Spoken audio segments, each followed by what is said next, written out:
എല്ലാവർക്കും സന്ധ്യാസ് ഹോമിലേക്ക് സ്വാഗതം. ഇന്ന് ഇവിടെ പറയുന്നത് ഉത്രട്ടാതി നക്ഷത്രത്തിൻ്റെ സവിശേഷതകളെക്കുറിച്ചാണ്. ഉത്രട്ടാതി നക്ഷത്രം തികച്ചും മീനം രാശിയെ പ്രതിനിധീകരിക്കുന്നു. ശനിയാണ് ദശാനാഥൻ. ഈ നാളുകാർ നല്ല സഹൃദയന്മാരും കലാഭിജ്ഞന്മാരുമായിരിക്കും. മറ്റുള്ളവരെ ദ്രോഹിക്കണമെന്നോ അപകടപ്പെടുത്തണമെന്നോ ഉള്ള ചിന്താഗതി ഇവർക്കുണ്ടായിരിക്കുന്നതല്ല. ഇവർ ഉച്ച നീചത്വമോ വലിപ്പച്ചെറുപ്പമോ നോക്കാതെ ആരോടും സഹകരിക്കുന്ന സ്വഭാവമായിരിക്കും. പൊതുവിജ്ഞാനം സമ്പാദിക്കുന്നതിലും അവയെ തന്മയത്വമായി കൈകാര്യം ചെയ്യുന്നതിലും ഇവർ സമർത്ഥന്മാരായിരിക്കും. വിദ്യാഭ്യാസമില്ലാത്തവരാണെങ്കിൽ പോലും പല കാര്യങ്ങളിലും വിദ്യാസമ്പന്നന്മാരെപ്പോലെ അറിവും കാര്യബോധവും യഥാസമയം വിനിയോഗിക്കുവാൻ ഇവർക്കുള്ള വിരുത് ഒന്ന് പ്രത്യേകമായിരിക്കും. ന്യായദീക്ഷയും കൃപണ സ്വഭാവവും തമ്മിൽ അതിശയകരമായ ബന്ധം പുലർത്തുവാൻ ഇവർക്ക് കഴിയുന്നു. ഈ നാളുകാരിൽ സാധാരണ കണ്ടുവരാറുള്ള സ്വഭാവവിശേഷം ഇവർക്കുള്ള പിണക്കമാണ്. മൂക്കിൻ്റെ തുമ്പിൽ ദേഷ്യം എന്ന നാട്ടുപഴഞ്ചൊല്ല് ഇവരെ സംബന്ധിച്ചിടത്തോളം ശരിയായിരിക്കും. എന്നാൽ ഇവരിലുള്ള ഒരു സ്വഭാവവിശേഷം സ്ഥിരമല്ല. നിസ്സാര കാര്യത്തിൽ പോലും ഇവർക്കുള്ള ഈ പിണക്കം അടുത്ത നിമിഷത്തിൽ മാറിക്കൊണ്ടുമിരിക്കും. സ്നേഹിച്ചാൽ ഇവർ എന്തും കൈവിട്ട് പ്രവർത്തിക്കും. പിണങ്ങിയാൽ നേരെ മറിച്ചുമായിരിക്കും. വലിയ പിതൃഭക്തന്മാരും പിതാവിനെക്കുറിച്ച് അഭിമാനികളുമാണ് ഇവർ. എന്നാൽ പിതാവിൽ നിന്ന് കാര്യമായ അനുഭവങ്ങളൊന്നും ഇവർക്ക് ലഭിക്കുന്നില്ല. മിക്കവാറും ഇവർ ജനിച്ച ദേശവും വീടും വിട്ട് താമസിച്ചും വിദേശവാസം വിദേശ സഞ്ചാരം ഇവ ചെയ്തും ജീവിതത്തിൽ അധിക കാലവും കഴിയുന്നു. ആരോഗ്യ വിഷയത്തിൽ ഇവർ അനുഗ്രഹീതരാണ്. ശാശ്വതമായ ആരോഗ്യവും നിസ്തന്ത്രമായ കർമ്മകുശലതയ്ക്ക് ഉതകുന്ന ശരീരഘടനയും ഇവരെ സവിശേഷമായി അനുഗ്രഹിക്കുന്നു. ഉത്രട്ടാതി നാളുകാർ അതിശയനീയമായ കർമ്മ കൗശല്യമുള്ളവരായിരിക്കും. ഒരിക്കലും ഇവർ അലസന്മാരായിരിക്കുകയില്ല. ഏർപ്പെടുന്ന കാര്യങ്ങളിൽ നിന്ന് ഇവർ പിന്തിരിയുന്നവരല്ല. നിരാശാബോധം ഇവരെ സ്പർശിക്കയില്ല. ഉദ്യോഗ ജീവിതത്തിൽ ഇവർ വളരെ ശോഭിക്കും. അധികാരികളുടെ പ്രീതിക്കും പ്രശംസയ്ക്കും ഇവർ മുൻപന്മാരായിരിക്കും. ബന്ധുക്കളെ കൊണ്ട് ഇവർക്ക് അഭിമാനിക്കത്തക്ക പലതും ഉള്ളതുകൊണ്ട് വിവാഹശേഷം ഇവർക്ക് ഉത്കർഷ കൂടുതലിന് സാധ്യതയുണ്ട്.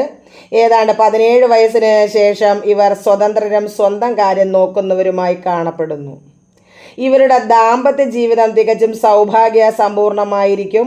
മനസ്സിനിണങ്ങിയതും കുടുംബ ഭരണ ചാതുര്യമുള്ളവരുമായ ഭാര്യമാരായിരിക്കും ഇവർക്ക് വന്നുകൂടുന്നത്.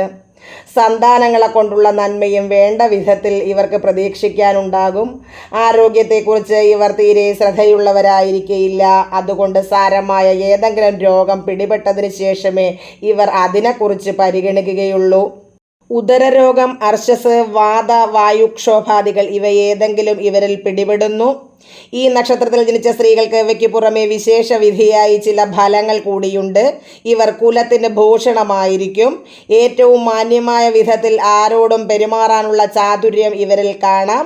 ഉദ്യോഗ രംഗത്താണെങ്കിൽ ഇവർ അസാമാന്യമായ കഴിവ് പുലർത്തുന്നു.